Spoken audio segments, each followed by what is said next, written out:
Hello and welcome. My name is Dr. Shadi Tabai, and in today's video, I'm going to show you how you can use natural medicines to improve the effectiveness of letrozole. Letrozole is a very common medication that's used in fertility treatments, including IUIs, IVF, and cycle monitoring, and it essentially pushes ovulation to happen. It works by tricking the brain into thinking that the woman has become menopausal by shutting down the production of estrogen. When the estrogen production pathways are shut down, the brain goes haywire and it wants to make more. So it starts to stimulate the follicles to grow and to make more estrogen.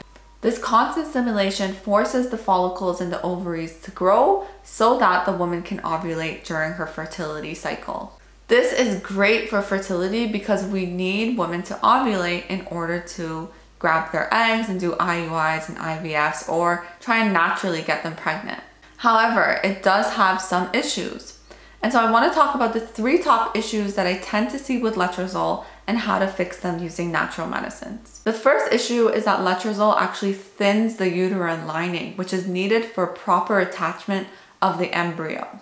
The embryo needs a nice cushiony place to land. And so if the uterine lining is thinned out, what happens is that the attachment is not as good as it should be.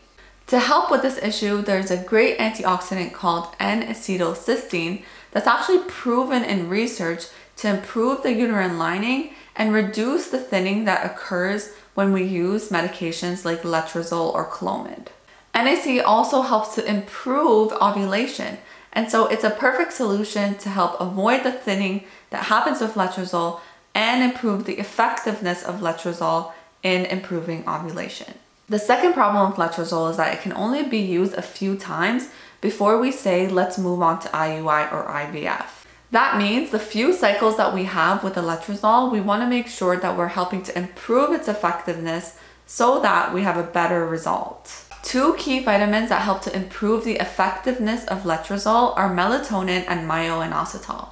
When these 2 treatments are used together with letrozole, they improve the embryo quality, they improve the chances of implantation, and they improve the rate of pregnancy. That's amazing to hear because, as you may know, letrozole is not 100% effective. The more we can do to improve its effectiveness, the better chances we have at achieving a clinical pregnancy. The last issue I have with letrozole is that it causes wicked side effects. It makes your brain think that you're menopausal. So a lot of women have symptoms like hot flashes, vaginal dryness, headaches, anxiety, hair loss. There's lots of issues that come with letrozole and they tend to last for a few months. That's why I love recommending flax seeds while you're on letrozole to help give you a little bit of boost in estrogen without it actually getting in the way of how letrozole is working. Alright, so keep in mind, letrozole thins the uterine lining, it's not always 100% effective, and it has wicked side effects. But all of these things can be mitigated for, and you can use letrozole to have a successful fertility cycle. Let me know in the comments below if you've ever used letrozole and if any of these recommendations actually came in handy for you.